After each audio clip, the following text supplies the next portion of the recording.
Hello there. Thank you for tuning in to another video here on the Narcissist Notebook. And my name is Miss Marcel, and I'm ready. So thank you for joining in. So today I'm talking about the biggest gaslight post the narcissistic relationship. So now that the relationship has ended, either you left that narcissist or they broke things off with you. Either way, things are over, right? Um, this also applies to co-parenting and non-co-parenting. So when the relationship ends, whether it's a marriage or a relationship, the narcissist knows what they're guilty of. They know that they have been horrible to you. They know they've been abusive. And they don't want this to get out because they care about their reputation.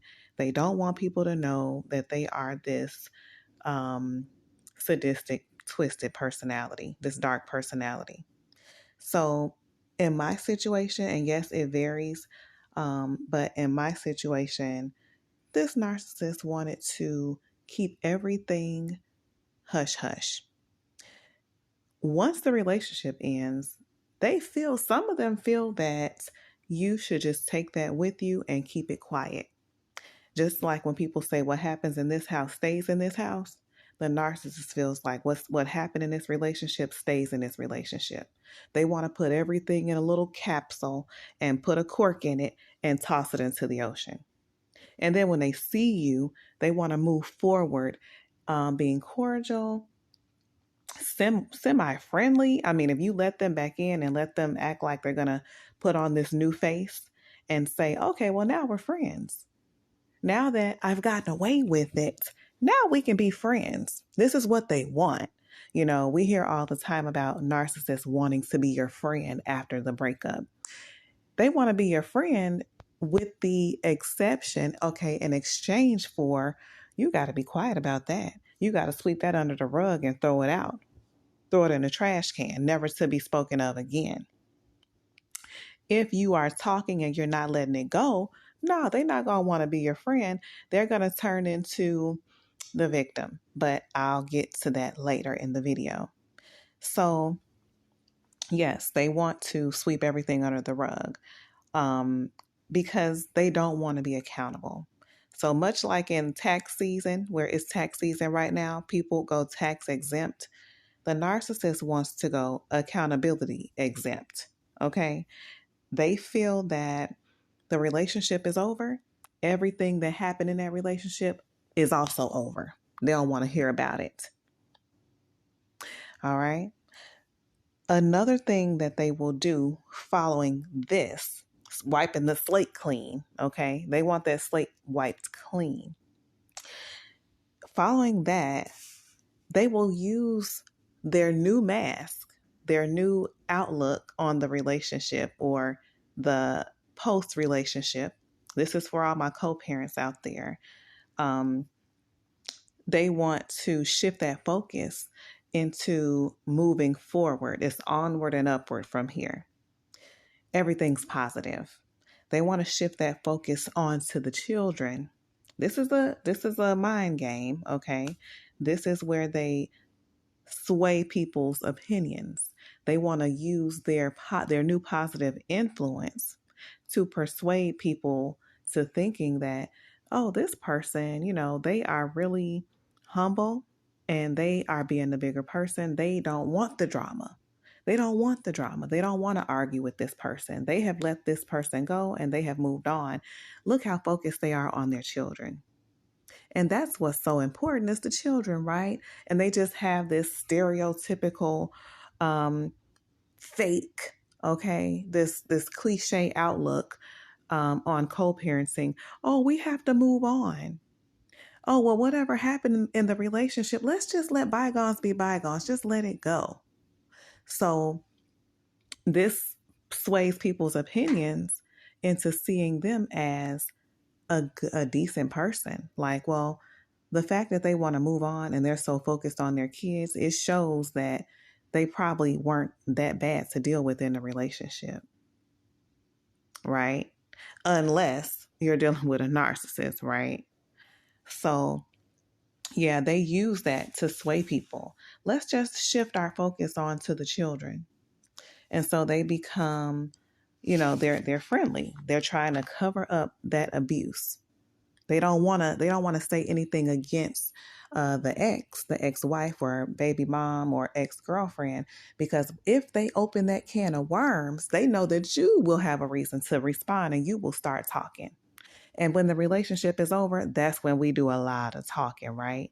Because we know that it's done. We don't care anymore. So we can let the cat out of the bag. We can let people know what we were dealing with, the evil that we dealt with, and we can expose them. So that's another play on, why they will proceed like this. They want to keep everything quiet and they want to be seen in a positive light by the onlookers, the friends, the family, co-workers, and everyone. So the biggest gaslight is what I'm leading up to. And the biggest gaslight is, if you're anything like myself, when I departed from the narcissist, and just a little quick background on me, I was with the narcissist for 15 years and we had children and we also got married. And now we're going through a divorce that I filed for. Okay. So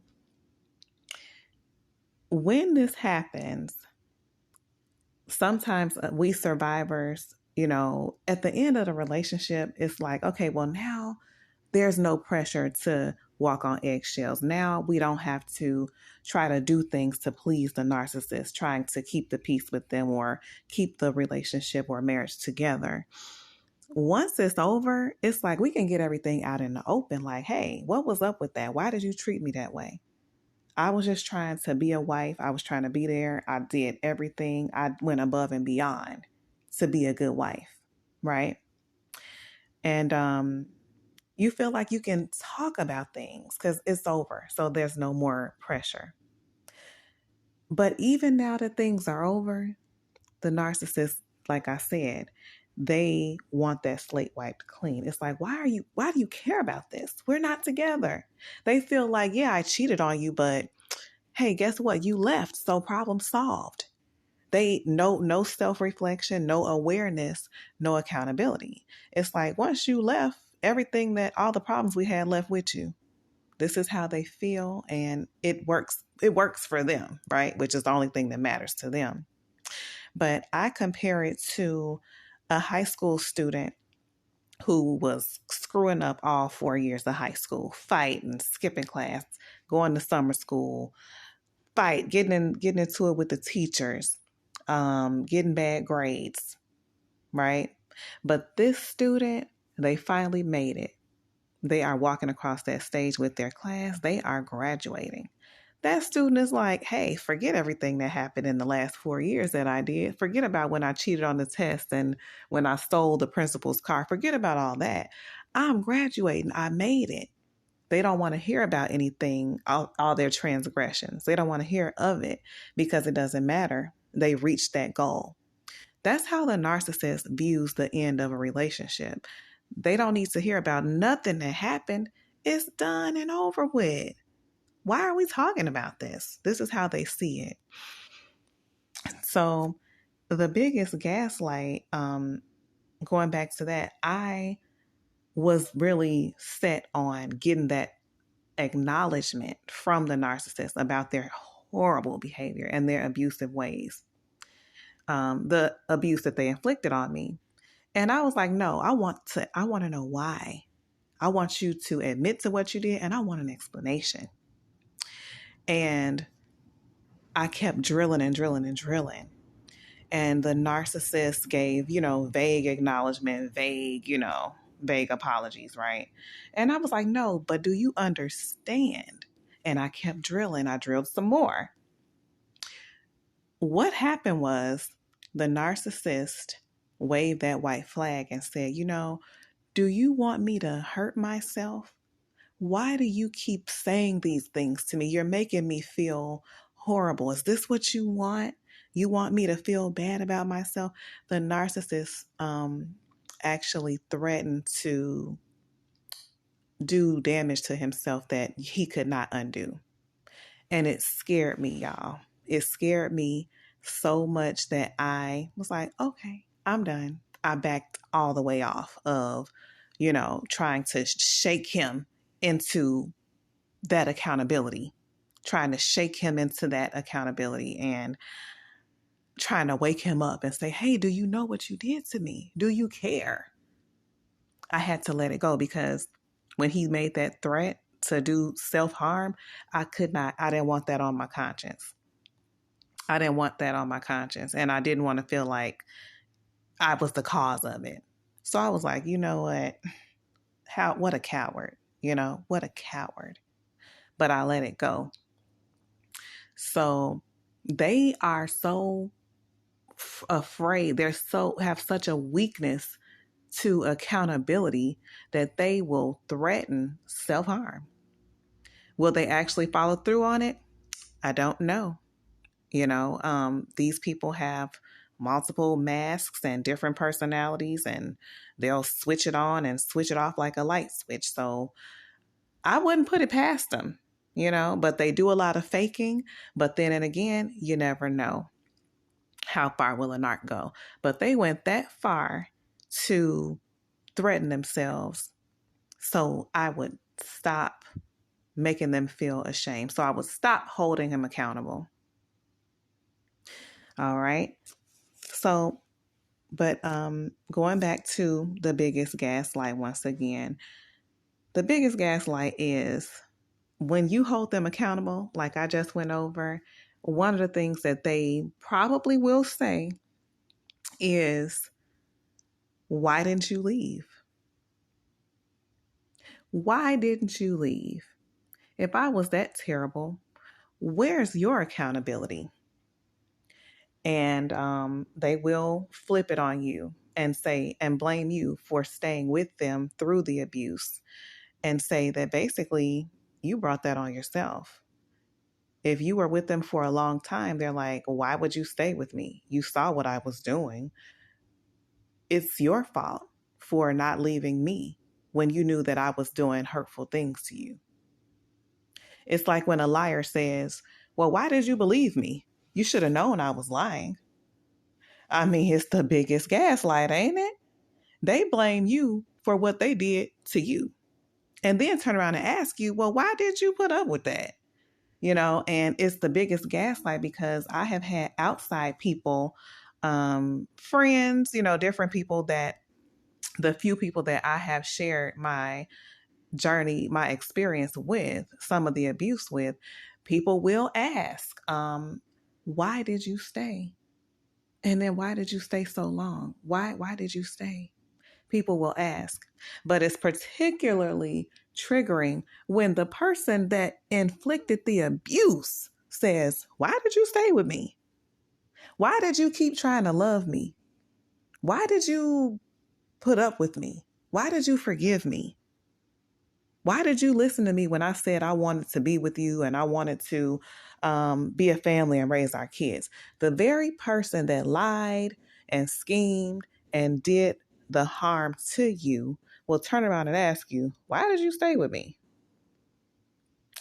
And that's why I called this video the biggest gaslight, y'all, because to me, that is the biggest gaslight of all.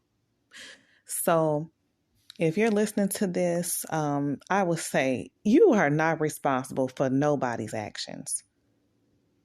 Whether you stayed like I did, I was with the narcissist for 15 years.